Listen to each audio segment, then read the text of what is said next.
l'honnêteté fandaharana hifanentanana ankatoavana ny sitrapon'andriamanitra hivavaka ho an'ny firenena sy hiadiana amin'ny kolokolo sy ny tsy fahamarinana. raha ny oloko izay nantsona amin'ny anarako ho avy anety tenaka hivavaka sy tady mitavako ary hiala amin'ny ratsy fanaony dia hiaino any an-danitra aho ka hamela ny elony ary ahasitrana ny tany.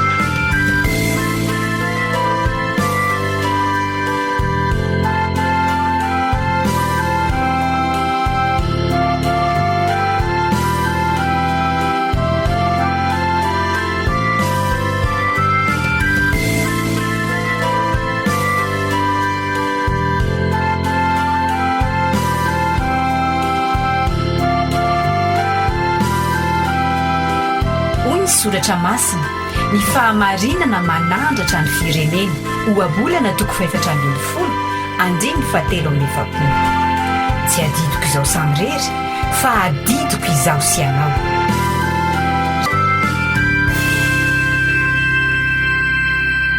Ampifaliana indray ry havana no hiarabananareo miarabanareo rehetra izay manaraka ny onjam-peo amin'izao fandarana izay tantarahany toy vakan'ny fahamarinana izao. Dia manonona ny fiadan'ny tompo sy ny fahasoavany ho anareo rehetra.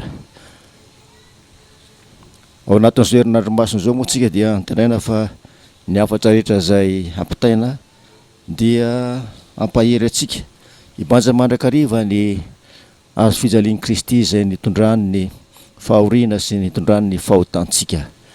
Akosika hivavaka. Ry Andriamanitra ray zanaka fanahy masina misotranao zay mbola menao tombonao tompo-pahasoavana fanahy fampahery indrindra ao anatin'izao fotoan-tsarotra izay diavin'ny firenena izao. Tompo malalo dia mampianatra mandrakariva ianao hifaly ary hisotra amin'ny zavatra rehetra dia asanao zany fanahy masina ka dia misotranao indrindra fa mbola azonao iantoka ny fiainanay eo ambanin'ny tanamaherinao. Tompo dia apetraka ampelantananao feno zao fotoana zao ny derany ajan'ny voninahitra dia atolotra ho anao rery-andry. Mangataka izany zay ray eo amin'ny alalan'i Jesosy Kristy tomponay. Amen. Ao amin'ny bokin'ny Josoa toko 7:20 atomboka amin'ny andinin'ny voalohany ka hatramin'ny 1:20. Josoa toko 7:20 atomboka amin'ny andinin'ny voalohany ka hatramin'ny 1:20. Amin'ny anaran'i Jesosy. Rehefa ela taorianany nanomezan'i Jehovah fitsaharana ho an'ny Israely ho afaka amin'ny fahavalony rehetra manodidina, ary Josoa dia efa zoky olona sady nandroso fahanterana. Dia natsony Josoa ny Israely rehetra dia ny lolony sy ny lehibeny sy ny mpitsara azy ary ny mpife azy ka hoy izy taminy, efa zoky olona aho izao ka mandroso fahanterana. Ary anareo efa nahita zay rehetra nataon'i Jehovah Andriamanitrareo tamin'ireo firenena rehetra ireo teo anoloanareo. Fa Jehovah Andriamanitrareo no niady ho anareo. Indreo efa voazarako lovan'ny firenenareo tamin'ny filokana ireo firenena sisy ireo hatrany Jordanina mba amin'ny firenena rehetra izay nofongorako ka hatramin'ny ranomasina lehibe andrefana. Ary Jehovah Andriamanitrareo izy no androaka ireny eo anoloanareo dia ampiala azy eo anoloanareo ary andova ny taniny ianareo araka izay nolazain'i Jehovah Andriamanitrareo taminareo. Dia mahireza tsara ianareo hitandrina sy hanao izay rehetra voasoratra ao amin'ny bokin'ny lalàn'i Mosesy mba tsy hivilianareo hiala aminy na ho amin'ny ankavanana na ho amin'ny ankavia mba tsy hakanesanareo any amin'ireo firenena sisa eo aminareo ireo. Ny anaran'ny Andriamaniny dia aoka tsy ho tonononareo na ampianinanareo akory ary aza manompo azy na miankoaka anatrehany fa Jehovah Andriamanitrareo ihany ny fikiro araka ny nataonareo mandraka androandry fa nandroaka firenena lehibe sy mahery teo anoloanareo Jehovah ary dia tsy nisy olona nahajanona teo anoloanareo mandraka androandry. Ny lehilahy iray aminareo manenjika ny arivo fa Jehovah Andriamanitrareo izy no miady ho anareo araka izay nolazainy taminareo. Dia tandremo tsara ny fanahinareo mba ho tian'i Jehovah Andriamanitrareo. Izany tenin'Andriamanitra izany ry havana ny tonana fampiarezana ho antsika amin'izao herinandro masina izao. Herinandro masina izay banjinantsika mandrakariva ny fiainan'i Jesosy Kristy sy ny fahoriana izay nentina aty amin'izao tontolo izao izay hitondra antsika ho amin'ny famonjena sy ny fanavotana antsika tamin'ny fahotana.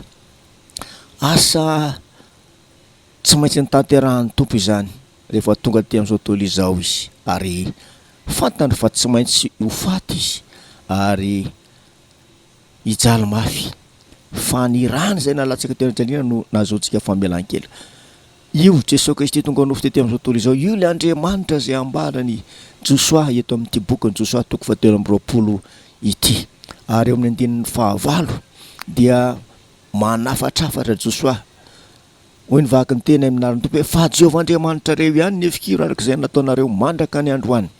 Josoa dia lehilahy anankiray izay voafidin'Andriamanitra ho hiara-iasa amin'ny Mosesy ary tanakavanan'ny Mosesy mandrakariva izy nanomboka tamin'ny elana tany amin'ny tany fanendevozana mbara patonga teony amin'ny toerana izay nanendrena Andriamanitra azy rehefa nomeny Mosesy azy ny fahefana.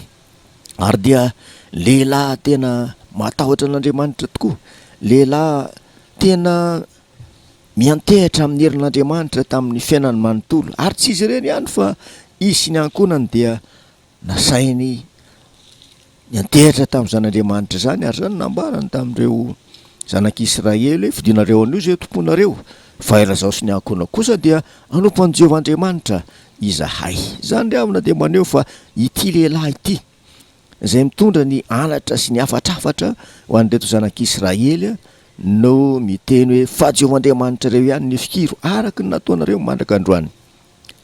Zokiolona ozy izy ka mandroso fanterana no zany dia olona efa olomody moa zany ka dia mananatra sy manafatrafatra ireto zanak'Israely indrindra reo londohany sy mpitarika ny zanak'Israely satria efa tanteraka ny andraikiny tamin'ny fitarihana zanak'Israely nanomboka tamin'ny nanolorana Mosesy ny fahefana azy hitarika ny zanak'Israely tonga tao amin'ny tany Kanana ary dia tanteraka somatsara ny asa izay napetraky ny tompo taminy ary azo avokoa ny tanàna ny Kanana na ny avaratra zany na ny tanàna atsimo dia teo ampelantanany zanak'Israely.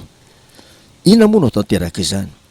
Tsy herin'olombelona izany na fahaizany Josoa manokana na atao hoe tanjaka ireto firenena Israely eto fa ambarany Josoa eto amin'ity tenin'Andriamanitra ity ny asa izay efa nataon'Andriamanitra ary efa hitan'ireo olona sy ny firenena Israely zany fa Andriamanitra no miady tamin'ireo firenena rehetra teo anoloan'ireo.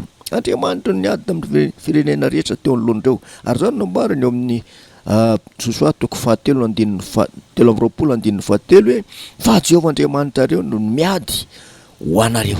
Jehovah Andriamanitra reo no miady ho anareo.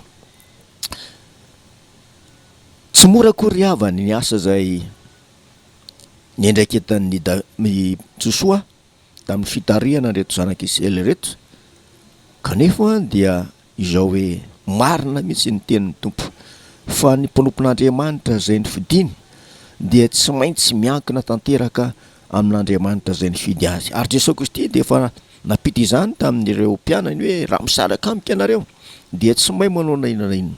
No zany dia fitaovana ihany ny olona zay fidin'Andriamanitra fa Andriamanitra no miasa sy mahatanteraka ny ady sy ny fandresena zay apetrany eo amin'ireo ny vahoakany. Ohatra raha mijeritsika ny adiny Davida teo anoloan'ny Goliata dia hitantsika fa Goliata dia netehitra tamin'ireo fitaovam-piadiana sy ny fanamiana entina miady raha ifanandrana tamin'ny Davida izy fa Davida kosa dia netehitra tamin'ny herin'Andriamanitra fa izy tsy izy no niady fa Andriamanitra no miady amin'ity fahavalo izay atao hoe mampiorikoditra sy tena matanjaka sy mahay miady ary mahery ity. Hitantsika fandresen'i Davida ny Goliata fa dia lavo Goliata. Zany dia midika fa rehefa miankina tanteraka amin'Andriamanitra ny mpanompony dia izao hoe mandresy mandrakariva. Ary zany mahatonga ny Josoa hifikitra amin'Andriamanitra. Ao ihany koa tahaka ny Jonatana ohatra dia Jonatana teo amin'lohan'ny ny tamin'ireo Filistina tamin'ny fotoan'andro dia samy jorovavolombelona mihitsy ny Jonatana ary nanambara mihitsy eo amin'ny bokin'ny Samuela voalohany 2:12 hoy izy hoe aroy Jonatana tamin'izao tovy mpitondra ny fiadina andesika kany amin'ny ara-milan'ireo tsy mifory ireo angamba ombantsika Jehova fa tsy misy mahasakana ny Jehova tsy hamonjy na maro na mividy tsy misy mahasakana ny Jehova hamonjy na maro na mividy izy Jonatana ndika izany fa ny vahoakan'Andriamanitra ny mpanompon'Andriamanitra izay ny fidiny dia tsy maintsy miantehitra tanteraka amin'Andriamanitra mba raha te azo zany fandresena izany. Rehefa malalo amin'ny tompo apetraka aminao ny fanontaniana iza no mba hifikiranao amin'izao vanim-potoana iainantsika izao. Voninahitra ve? Ny vola makarina ve? Ny sampy ve? Sa hery hafa? Tadiry havana fa zava-poana avokoa izany. Fa tso-panantenana ny afaran'ny olona izay metehitra amin'izany zavatra ny tany izany. Fa lalana mitondra makany amin'ny fahaverezana izany. Lalana mitondra any amin'ny faharesena izany. Fa ny teniny Josoa eto amin'ity bokiny fahatelo amby roapolo ity dia milaza manamafy fa Jehova Andriamanitra reo ihany ny fikiro araka ny nataonareo mandrakandroany. Jesosy Kristy ilay io Andriamanitra izay nifikirana ny zanak'Israelyreo dia Andriamanitra tonga nofo tety amin'izao tontolo izao ary naneho ihany koa izany heriny zany niady ho antsika izy manoloana ny fahavalo izy moa ny fahavalontsika dia Satana maro havana ny olona izay lavo noho ny fahotana ary nomboka tamin'ny andro ny Adamaseva zany dia efa nisy ny faharesena voalohany tamin'izany fahotana zany resy ny Satana isika olombelona resika lavo tamin'ny fahotana ary dia resy ny fahafatesana ka dia nahazo ny olona rehetra ny fahafatesana noho zany fahotana tafiditra tao amin'ny olombelona zany ary dia nambarany Santa Paoly ao amin'ny Romanina toko 5:11 fahafatesana ny tambon'ny ota ary zany ny atao hoe fahavalo izay tsy maintsy resena zany. Jesosy Kristy tonga ty amin'izao tontolo izao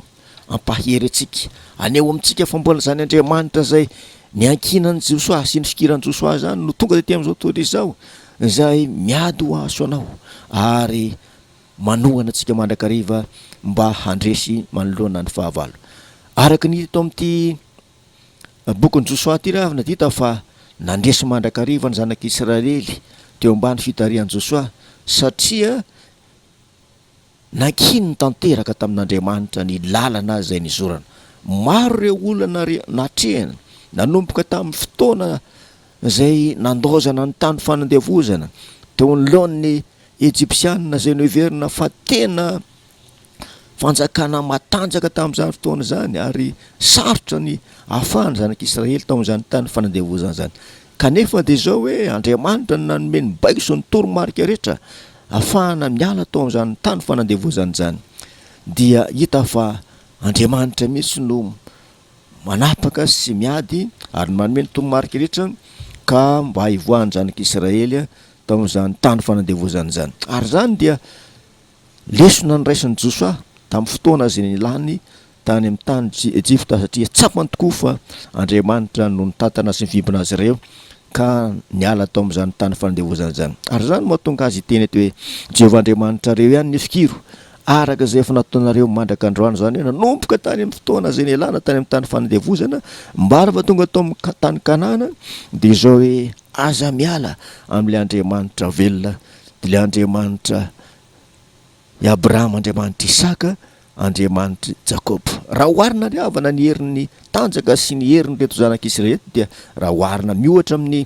atao hoe herin'ny firenena Egyptianina dia kely tsisy dikany izany fa zao hoe tsy ny zanak'Israely no miady fa Jehova Andriamanitra no miady ary izy irery ihany no tompon'ny fandresena. Tsy adino zanak'Israely zany atao hoe fahasoavana sy fitahiana izay narotsak'Andriamanitra tamin'izy ireo izany ary zany no atonga ny Josoa nitondra anatranatra sy afatrafatra satria efa zokiolona izy ao anatin'ny fahanterana ary efa mandidina azy koa nga fahafatesana ka dia mampahatsiahany lasa izy ary mananatra koa ireto zanak'Israely reto amin'ny fiainana ho avy mbola hitoetra tsara sy ankina sy hifikitra amin'ny Jehova Andriamanitra. rehefa malalo amin'ny tompo rete hita fandresentsika manoloana ny mpifanandrana dia ny satana zany dia Jehovahandriamanitra irery any ny fikiro, Jesosy Kristy irery any ny fikiro. Hitantsika ny ady zay natrehan'i Jesosy Kristy ty amin'izao tontolo izao, teo manoloan'ny herin'izao tontolo izao dia ny satana izany zay nitady andavo an'i Jesosy Kristy nanomboka tamin'ny fakam-panana azo azy tany anefitra. Fa tao ihany koa reo olona maro samihafa zay nampiasainy de satana mba rapitehana sy andravana ny fiainan'i Jesosy Kristy. Fa de zao hoe ny alamaina izy ireny toy ny fariseo sy mpanora-dalàna izany nandalo ady mafy Jesosy Kristy ty amin'izao tontolo izao, satria miady ho antsika izy, sarotra ny lalan'izay nidiavana vara-pahatonga ny tao Kalvari nanovoana azy dia fantatsika ny zavatra zay nanjosy tsy maintsy niaretan'ny tompo. Ary izany no saintsaintsika lalina amin'izao herinandro masina zao zany hoe Jesosy Kristy zay niatra ny fahoriana be ka nafoy ny ainy ho faty teo amin'ny ajaliana dia miady ho antsika izy ary nanao izay ampatonga antsika andray ny fandresena. Rehefa malalo amin'ny tompo mandalo fotoan-tsarotra dia sarotra ny firenentsika. Efa taonany maro ny olana zay nitranga teto amin'ny firenentsika ary toa mandalo olana mandrakariva ny firenentsika. Anatin'izany ny fahantrana mbola misy reo olana maro samihafa zay tsy maintsy antrehana ary tao anatin'izany dia natsapana fa momba antsika mandrakariva Andriamanitra. Ary amin'izao vanim-potoana iainantsika izao dia misy fotoana mandalo fotoan-tranotra ny firenena amin'ny alalan'ny valanaretina dia ny coronavirus zany zay mandrepaka ain'olona maro maneran'izao tontolo izao. Soron'Andriamanitra moa feto amin'ny firenentsika dia mbola tsy nisy ny namoiny ainy, ary zany dia maneho fa Andriamanitra no miady atsika, Andriamanitra no momba atsika ary tokony ho tsapantsika izany ka isaorantsika an'Andriamanitra mandrakariva fa momba atsika mandrakariva tokoa izy ary miady atsika. No zany dia mitarika ny saintsika mba hifikitra amin'Andriamanitra sy Jesosy Kristy zanan'ilay tokana zay niady ho antsika ary nafoy ny ainy, niady ho antsika hatramin'ny fahafatesana. Ry havana malala, Jesosy Kristy efa niady ho azy ho anao ka nanolotra ny ainy teo amin'ny ajaliana mba azotsika ny famelan-keloka sy ny fandresena. Amin'izao valana rehetra zay mitranga izao dia atao hoe tsy misy moa ny namoiny ainy, tsy hoe ny dokotera na reo mpitsabo mpanafy miaraka aminy no manana ny fahaizana iarovana reo vahoaka tsotratra zany fahafatesana noho ny valana retina zay mampiorikoditra ity, fa ao anatin'ireny dia Andriamanitra ny miasa, Andriamanitra ny miasa amin'ny alalan'i Jesosy Kristy.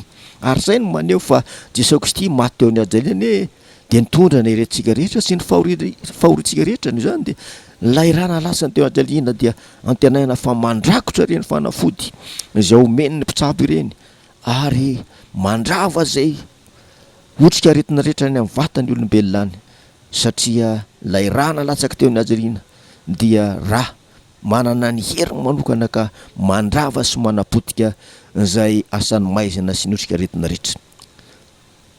Zava-dehibe ny fahatsapahantsika zany asan'Andriamanitra eo amin'ny fiainantsika izany. Raha miala amin'i Jesosy Kristy tsika dia tsaroa fa ho avy andavo antsika satana. Ary amin'izao fotoan-tsarotra aloha zao dia maro tokoa ny fakam-panahy zay mety mahazo arytsika kristianina dia tafiditra ao anatin'izany, tsy afaka miala ao anatin'izany vanim-potoana sarotra izany. Fa ny tenin'Andriamanitra dia mampahery mandrakariva araka ny ambarana Satabale, ho anao zay efa mijory tsara mitandrema sao lavo. Betsaka no very asa amin'izao fotoana izao, betsaka no tsy manana anikoanina, betsaka ireo zay miady amin'ny aretina ary ny olana maro samihafa. Iza no ifikirana ao anatin'izany olana zay mianjady amin'ny fiainantsika tsirairay avy izany. Izao tontolo izao ve ny vola makarena ve sa ny voninahitra sa ny fahaizana mampahalalantsika? Tsy ry havana, tsy atohatra ny hery zay miatra amin'izao fotoana izao ka mamely ny olona rehetra fa Andriamanitra irery ihany. andriamanitra irery any no aoka ifikirantsika arak'izay fa nataontsika mandrak'androany. Mitory masy manambara amintsika ary mitondra ny afatry josoako amintsika kristianina zay efa mpandresy ary nandray ny fandresena tamin'ny alalan'i Jesosy Kristy. Ho anao de mila miambina, mitandrina ary mivavaka mafy, miady amin'izao olana zay mianjady amin'ny firentsika. Ary ao anatin'izao fotoana izao de mety maro ny andraroatra ka anao kolikoly, anao zavatra andeha amin'ny tsy fahamarinana amin'ny zavatra rehetra zay atao satria sarotra ny fiainana n'izao zavatra miatra izao. Ry hava malala, ny tompo dia mitarika ny saintsika mba hisikitra amin'ny mandrakariva ary de mampahatsiahy eto amin'ity bokin'ny Josua ty fa miady ho antsika Andriamanitra, miady ho antsika Kristy. Tsaroa fa Jesosy Kristy dia efa naneho izany tamin'ireo mpianany araky ny voasoratra ao amin'ny filazantsarany Jaona toko fa 9 ka ny andininy fa 13 zay fantatritsika tsara izany teny zany ary anisan'ny teny tena mampahery sy mamelombelona ny fanahintsika tokoa ry havana ty tenin'ny Jesosy Kristy ao amin'ny filazantsarany Jaona toko fa 9 ka ny andininy fa 13. Hoy ny tompony, izany teny zany rehefa nilazaiko taminareo mba hananareo fiadanana amiko. Aty amin'izao tontolo izao no ahitanareo fahoriana, nefa matoky fa izao efa naresy izao tontolo izao. Jesosy Kristy no niady ho antsika. Ny anjarantsika dia ny matoky sy mino azy, mifikitra aminy. Ary ahoana moa zany fifikirana ny tompo zany? Dia miankina amin'ny alalan'ny vavaka sy ny famakiana ny tenin'Andriamanitra sy ny fifikirana amin'ny tenin'Andriamanitra ary miaina amin'ny fahasoavana sy ny fitahiana izay nomeny antsika. Tahaka ny hodikazo mifikitra amin'ny vatakazo ry havana no fiainantsika mifikitra amin'Andriamanitra izany. Tadidio fa tena rombotra mihitsy ny fahavalontsika kristianina amin'izao andro farany izao. Izany de mila miambina isika, mila tena miorina tsara ao amin'i Jesosy Kristy tompo izay tompon'ny finoantsika mba hahatonga antsika ho mpandresy tahaka ny reto zanak'Israely niala tany amin'ny tany Ejipta, tany fanandevozana tonga tany amin'ny tany Kanana. Ny fifikirana tamin'Andriamanitra irery andro no fototra zany rehetra izany. Koa dia hitarika ny saintsika amin'izao vanim-potoana izao, indrindra ao anatin'izao heranymasina izao, mba hibanjana mandrakariva lay azy fijalian'i Jesosy Kristy zay antoko ny fandresentsika de ny fandresentsika ny herin'ny Satana, satria teo amin'izany azo fijaliana zany no natanteraka ny teny zay ambaran'ny tenin'Andriamanitra araka ny voalaza tamin'ny bokin'ny Genesisy, izany zay milaza ny amin'ny atao hoe fanapotehana ny lohan'ny Satana. Ambara amin'ny Genesisy toko fa 7:10. Hoy ny vaky ny teny aminaran'ny tompo hoe dia ampifandrafesika ianao sy ny vehivavy ary ny taranakao sy ny taranany. Izy anoritoro ny lohanao ary ianao kosa anoritoro ny ombelahy tongony. Zany ry havana dia maneho fa misy ady sy fijaliana zay tsy maintsy aretana ao anatin'izany. Ary nateraky ny vehivavy dia tsisy zany fa Jesosy Kristy no niatrika izany ady teo anoloan'ny Satana zay mihevitra fa mpanjaka an'izao tontolo izao. Ary dia hitantsika ny zavatra zay voambara fa teo amin'ny azo fijaliana io no natanteraka izany teny faminaniana izany. Jesosy Kristy no anoritoro ny lohany i Satana ary potipotika teo ny lohan'ny Satana zay mpandringana sy mpandrava ary mpampijaly ny vahoaka. Mila mifikitra amin'Andriamanitra isika, mila mifikitra amin'i Jesosy Kristy isika. Hoy ny voalazany Santa Jaona ao amin'ny pistiliny soratany amin'ny Jaona voalohany toko 2:12, aza ty zao tontolo izao na zay zavatra amin'izao tontolo izao. Aza ty zao tontolo izao. Inona moa ny zavatra zay fiainana zao tontolo izao sy maharengoka an'izao tontolo izao? Dia ny fitiavam-bola, ny fanaovana kolikoly sy ny tsy fahamarinana, ny fanaovana fomba maro samihafa mba azona reny eto amin'izao tontolo izao ity, ka de mampiasa ny mpitetikady samihafa mba azona reny ao anatin'izany ny zava-dosa ao anatin'izany. Ary anisan'ny mampahatra ny firenentsika ry havana de ny fanaovana kolikoly, no zany mampitandrina antsika ny tenin'Andriamanitra, ny fikira amin'Andriamanitra. Jehovah'Andriamanitra ihany ny fikiro, ary aza ty zao tontolo izao na izay zavatra amin'izao tontolo izao. Ary mbola mahafisiny Santa Jaona apôstôly ihany zany eo amin'ny Jaona voalohany toko 5:4 hoe ny fandresena eto maresy izao tontolo izao dia ny finoantsika any Jesosy Kristy. Ny fandresena eto maresy izao tontolo izao dia ny finoantsika any Jesosy Kristy irery ihany. Tiava malala ao amin'ny tompo. Be dehibe ny araka nambarako teo hoe be dehibe ny fakapanahy zay afafon'ilay rahantsika misintona antsika hiverin-dalana indray, hembotra ho any amin'ny fahaverezana. Anao zay zavatra efa nolavintsika dia ny fandavana ny kolikoly zay efa nanaovantsika fanekena teo anatin'Andriamanitra. Aza miverina amin'izany intsony fa fahafatesana ny hafaran'ny olona zay mbola miverina ka manaroatra indrindra ao anatin'izao fotoan-tsahatra izao ka manao zavatra amin'ny tsy fahamarinana na manao kolikoly izy sy ny zavatra maro samihafa mba azona rena fa maizana mafy no anjony olona zay manao izany sy ny miodina amin'Andriamanitra. Ndeha ho tanantsika ny tenin'Andriamanitra zay nambarany Josoa tamin'ireo zanak'Israely rehefa tonga tao amin'ny tany Kanana izy ka nikoka ny zavatsoa dia ilay tany tonadronono sy tantely. Mbola eny an-dalantsika raha oharina amin'ny fiainana zanak'iny, an-dalantsika amin'izao fotoana izao makany amin'ilay fiainana mandrakizay satria zay ny tanjona zay hotratrarintsika dia ny andovatsika ny fiainana mandrakizay. Mbola lavitra ny lalana angambo fa ny zava-dehibe dia zao hoe tsy maintsy tonga itsika ny finoantsika an' Jesosy Kristy irery ihany zay efa nandresiny fahafatesana ary velona mandrakizay. Izy no miara-dalana amintsika, izy ilay mpanjaka, izy ilay mpitarika mahay tahaka ny Josoa ka ifikirantsika ninina zavatra mitranga eny amin'ny lalana rehetra zay mba atsika dia zao hoe aza miala fa ifikiro Jesosy Kristy fa efa manony atsika ilay toeram-pahasambarana dia ny fiainana mandrakizay izany. Ny tanjona ry havana dia zao hoe tsy maintsy tonga any amin'ilay lanitra vaovao sy tany vaovaotsika zay efa manony tompo ho atsika dia Jerosalema vaovao izany. Io ilay Kanana oharina amin'ilay tany Kanana zay tanjona nobanjin'ny zanak'Israela ny any tany amin'ny tany Ejiptisy. Maro ny ady sy ny sakana teny an-dalana, maro ny zavatra zay nanjo zanak'Israely ary tahaka izany koa ny zavatra zay mandro atsika amin'izao fotoana izao.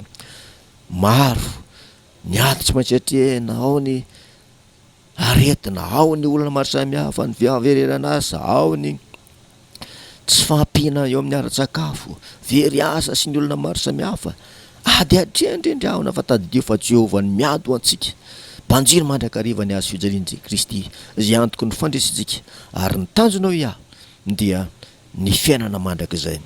Koa akino amin'i Jehovah ny lalantsika dia ho lavorary tokoa zay iritsika sy antenaitsika dia mampahery antsika tsirairay avy aoka tsisy hembotra na dia mafy ara ny ady zay teritsika fa Jehovah Andriamanitsika dia momba antsika ary tenin' Jesosy Kristy izany hoe indro zao momba anareo mandrakariva ambara-pahatonga ny fahataperan'izao tontolo izao ka dia omba antsika mandrakariva ny tompo zay efa mataontsika teo ny ajaliana ary nandresiny fahafatesana ka velona mandrakizay. Dia ho n'Andriamanitra iry ihany ry havana ny dera sy ny ajarany voninahitra ary ny fiadana sy ny famorapony ane ho amintsika mandrakariva hivavaka isika. Ry Andriamanitra rainay eo misotranao zay fa mbola mampahery anay tokoa ianao indrindra amin'izao vanim-potoana zay diavy ny firenenay izao. Misy ny arety mandringana zay mandrepaka olona maro maneran'izao tontolo izao ary tafiditra eto amin'ny firenenay zany valana aretina zany. Misotranao zay Andriamanitra fa manana anao Jesosy Kristy mpanjaka ny mpanjaka sy tompo ny tompo tonga tety amin'izao tontolo izao zay nomba sy nitahy anay ary niado anay ka atonga anay ho mpandresy mandrakariva. Misotranao zay fa tsapanay tokoa fa tsy irery izay fa ianao Andriamanitra dia mijery anay mandrakariva ary miaino ny fitaraina ny vaokanao ary tsy lalodovana tokoa ny sofinao fa mare ary tsy fohy ny tananao fa mahavonjy fa ianao tokoa Andriamanitra ny hery soaro anay mpamonjy mora azo indrindra ny fahorianao ka dia mangataka sy mitalao aminao zay tompo ho an'ity firenena mahalala anay ity mba hoarovanao am'izao arety mandoza izao, mba tsisy amoinay na de ray ara, koa de taio ny fanafody rehetra zao men'ny mpitsabo mba hitondra fahasitranana tanteraka ho an'ireo zay tratra zany aretinay zany. Toany hery ireo mpitsabo sy mpitsabo mpanampy, ny mpitandro ny filaminana sy mitondra fanjakan'Andriamanitra, arovy izy ireo ampio toloro saina, toloro fahendrena mba everana mandrakariva zay tsintsovana mivoakanao. Ary zay koa dia tario zay fanahy masina mba hifikitra aminao, na dia sarotra ary ny ady zay tianay, satria ianao no itokinay ary ianao reriany no antoky ny fiainanay eto an-tany sy ny fiainana mandrakizay.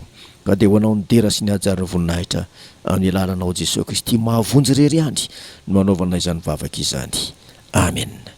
Dia tolotsika n'Andriamanitra reriany ny havana nidera sy ny hajarana voninahitra, ary dia ny fiadanan'ny tompany ho amintsika tsirairay avy ny tohivaka ny fahamarinana ny chaîne d'honnêteté moa natanteraka izao fotoana izao dia mirary fiadanan'ny tompo ho amintsika, ary dia samy tratra ilay krispa, ilay andro pasika mahafaly izay antoka ny fandresentsika, antoka ny finoantsika dia anatsika izotra ho any amin'ilay fiainana mandrakizay. Mandra-peona tompoko. Hoy ny soratra masina, ny fahamarinana manandratra ny firenena, ohabolana 240 andiny 720. Tsy adidiko izao samy rery fa adidiko izaho sy anao. Mbola vonina nasitrana ny tantsika ny tompo, mitady mpiara-miasa izy. Ateveno ny chaîne fa ny fikambanana no hery, midira ho mpikambana, tsy dio ny page Facebook chaîne d'honnêteté sy ny tranokala www.chaîne-d'honnêteté.mg. Renareo teo ny fandaharana chaîne d'honnêteté.